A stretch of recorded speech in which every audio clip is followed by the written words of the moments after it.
पहले तो हमें यह लगता था कि यह शिक्षा मंत्री का निजी वक्तव्य है, लेकिन आज बिहार में राजद के प्रदेश अध्यक्ष ने साथ खड़े होकर बता दिया कि हिंदू धर्म का अपमान करना राजद का एजेंडा है, यह किसी शिक्षा मंत्री का एजेंडा नहीं है। राष्ट्रीय जनता दल के राष्ट्रीय अध्यक्ष लालू जी से पूछना चाहेंगे कि क्या वह रामचरितमानस और भागवत गीता को नहीं मानते क्या? रामचरितमानस का भगवान राम का सीता की धरती पर अपमानित करना यह राष्ट्रीय जनता दल का एजेंडा है। मैं राजद को चेतावनी देता हूं, आप चंद्रशेखर का इस्तीफा लें। जो बोल भी रहे वो भी गलत बोल रहे हैं। वह चौपाई है, हर कहू हरि सेवक गुरु कहू, सुनि खगनाथ हृदय मम देहु, अधम जाति मैं विद्या पाए, भयहु यथा अहि दूध पियाएं। खुद भगवान श्री कृष्ण ने कहा है कि हे परतम, ब्राह्मण क्षत्रिय वैश्य और शूद्र के कर्म स्वभाव से उत्पन्न गुणों के अनुसार विभक्त किए जाते हैं। तो यह भागवत गीता का इस ज्ञान को अगर दरभंगा में मूर्तियों को तोड़ा गया, दरभंगा में मूर्तियों को फेंका गया, उसी प्रकार मेरे यहाँ सुगौली में मूर्तियों को तोड़ा गया, यह एक राजद के खास पीएफआई के एजेंडा पर यह सरकार चल रही है। नमस्कार, आप देख रहे हैं द एक्टिविस्ट और मैं हूं आपके साथ अमन। बिहार के शिक्षा मंत्री प्रोफेसर चंद्रशेखर जिस तरह से वो बयान दिए थे उसका अब पूरे बिहार में जोरदार विरोध हो रहा है। कहीं ना कहीं जो दलित समाज के लोग हैं वो समर्थन कर रहे हैं। राजद के प्रदेश अध्यक्ष जगदानंद सिंह भी इस बयान का समर्थन किए थे। वहीं आपको बता दें कि भाजपा के प्रदेश अध्यक्ष संजय जायसवाल का कहना है कि पीएफआई एजेंडा पे चल रहा है महागठबंधन की सरकार। सबसे पहले आप वो वीडियो सुने जिस तरह से संजय जायसवाल पीएफआई का एजेंडा बताते हुए सब कुछ कर रहे हैं। माननीय शिक्षा मंत्री ने जिस प्रकार से कहा है रामचरितमानस के बारे में, वह जितनी भर्त्सना की जाए कम है। और पहले तो हमें यह लगता था कि यह शिक्षा मंत्री का निजी वक्तव्य है, लेकिन आज बिहार में राजद के प्रदेश अध्यक्ष ने साथ खड़े होकर बता दिया कि हिंदू धर्म का अपमान करना राजद का एजेंडा है, यह किसी शिक्षा मंत्री का एजेंडा नहीं है।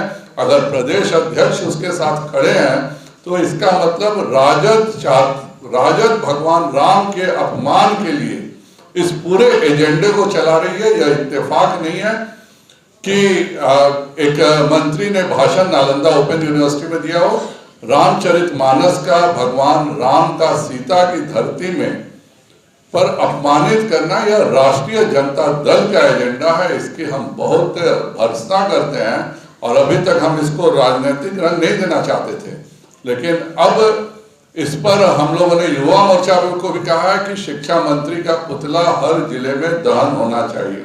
करेंगे वो लोग। और जो बोल भी रहे वो भी गलत बोल रहे हैं। उन्होंने पढ़ा क्या था चौपाई, वह चौपाई है, हर कहू हरि सेवक गुरु कहू, सुनि खगनाथ हृदय मम देहु, अधम जाति मैं विद्या पाए, भयहु यथा अहि दूध पियाएं। और इसके बाद की लाइन है, मानी कुटिल कुभाग्य कुजाति, गुर कर द्रोही करहु दिनु राति, अति दयाल गुरु स्वल्प न क्रोधा, पुनि पुनि मोहि सिखावा सुबोधा। अर्थात कि यह काग जो है वह गरुड़ से कहता है कि गुरुजी ने शंकर भगवान को विष्णु भगवान का सेवक कहा, और यह सुनकर के मेरा हृदय जल उठा। और मैं जो कौवा जैसी नीच जाति का था, विद्या पा करके भी ऐसा हो गया जैसे दूध पिलाने से सांप। और दूसरा लाइन का अर्थ है, अभिमानी कुटिल दुर्भाग्य और कुजाति मैं दिन रात गुरुजी से द्रोह करता रहा। गुरुजी अत्यंत दयालु थे, उनको थोड़ा भी क्रोध नहीं आता था, वे बार बार मुझे उत्तम ज्ञान ही देते थे। अर्थात इसमें कौवा के भी ज्ञान की ही बात हुई है कि गुरुजी उसको उत्तम ज्ञान देते थे। दिक्कत है कि एक एक सेलेक्टिव लाइंस बोल करके, और जिस शिक्षा मंत्री को मैं और मैं में अंतर नहीं है, जहाँ कह रहा है कि मैं नहीं समझ पाया, उसको जानबूझ के एक वर्ण विशेष से जोड़ने का जो ये अपराध कर रहे हैं और रामचरितमानस जैसे धार्मिक ग्रंथ का अपमान कर रहे हैं, यह बिहार के संपूर्ण हिंदू समाज का अपमान है। बिहार का संपूर्ण हिंदू समाज के बारे में पूरे देश में इस तरह की भ्रांति बन रही है जैसे हम लोग भगवान श्री राम के विरोधी हों। और इसके लिए शिक्षा मंत्री की जितनी निंदा, और राजद की, क्योंकि यह राजद के प्रदेश अध्यक्ष के द्वारा हुआ है, तो राजद की भी मैं निंदा करता हूं। राष्ट्रीय जनता दल को बिहार के जनता से माफी मांगनी चाहिए। यह भगवान सीता की धरती पर, मां सीता की धरती पर भगवान राम को अपमानित करने का काम जो ये कर रहे हैं, उसके लिए माफी मांगे, नहीं तो हम लगातार उनके विरोध में आंदोलन चलाएंगे। और मैं बिहार के समस्त हिंदू समाज से अनुरोध करूंगा कि अगर राष्ट्रीय जनता दल का यह ऑफिशियल लाइन है तो संपूर्ण हिंदू समाज को जहां भी ये लोग जाएं उसका विरोध करना चाहिए। वैसे भी हिंदुओं के प्रति लगातार अत्याचार हो रहा है। आप लोगों ने खुद देखा कि दरभंगा में मूर्तियों को तोड़ा गया, दरभंगा में मूर्तियों को फेंका गया। उसी प्रकार मेरे यहाँ सुगौली में मूर्तियों को तोड़ा गया। यह एक राजद के खास, जो मैं शुरू से कहता था कि पीएफआई के एजेंडा पर यह सरकार चल रही है। यह सरकार मंदिरों को नुकसान पहुंचाने का काम कर रही है और हिंदू समाज को अपमानित करने का काम कर रही है। मैं राजद को चेतावनी देता हूं कि बिहार का प्रत्येक हिंदू आपके विरुद्ध खड़ा होगा, नहीं तो आप चंद्रशेखर का इस्तीफा लें और अपने प्रदेश अध्यक्ष को बोलें कि इस तरह के गलत बातों पे उनका सहयोग नहीं होगा। प्रदेश अध्यक्ष का एक और बयान आया, उन्होंने पहले तो उन्हें यह भी नहीं मालूम है कि महर्षि वाल्मीकि जिनके आश्रम में सीता रहती थी वह किस जाति के थे।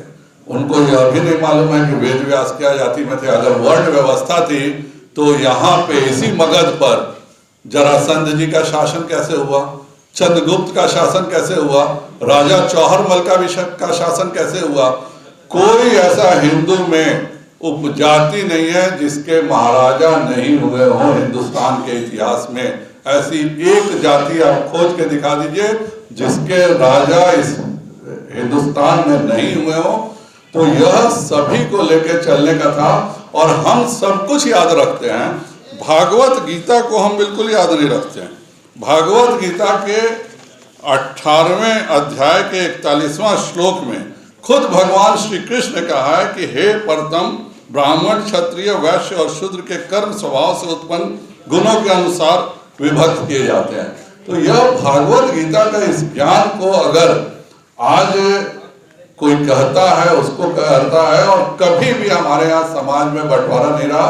यह मुगलों के आक्रमण के बाद से ही यह सब विसंगतियां आई हैं और जानबूझ करके इसको उठाने का लज्जा बहुत ही गलत और कुत्सित प्रयास राजद कर रहा है। राजद की हम लोग भर्त्सना करते हैं और राष्ट्रीय जनता दल के राष्ट्रीय अध्यक्ष लालू जी से पूछना चाहेंगे कि क्या वह रामचरितमानस और भागवत गीता को नहीं मानते क्या? अगर वह मानते हैं, अगर भगवान राम के प्रति उनको जरा भी श्रद्धा है तो चंद्रशेखर को निष्कासित करें और उनके प्रदेश अध्यक्ष को माफी मांगना चाहिए। जमीन पर केवल और केवल राजद काम कर रही है। वह जानबूझ के बिहार में हिंदुओं को नीचा दिखाने का काम कर रही है, जानबूझ के मां सीता के भूमि पर भगवान श्री राम को अपमानित करने का काम कर रही है। बस इस खबर में इतना ही। अगर आप वीडियो हमारे फेसबुक पेज पे देख रहे हैं तो पेज को लाइक कर ले, यूट्यूब पे देख रहे हैं चैनल को सब्सक्राइब कर ले और अपना प्रतिक्रिया कमेंट बॉक्स में देना ना भूले। बहुत बहुत धन्यवाद।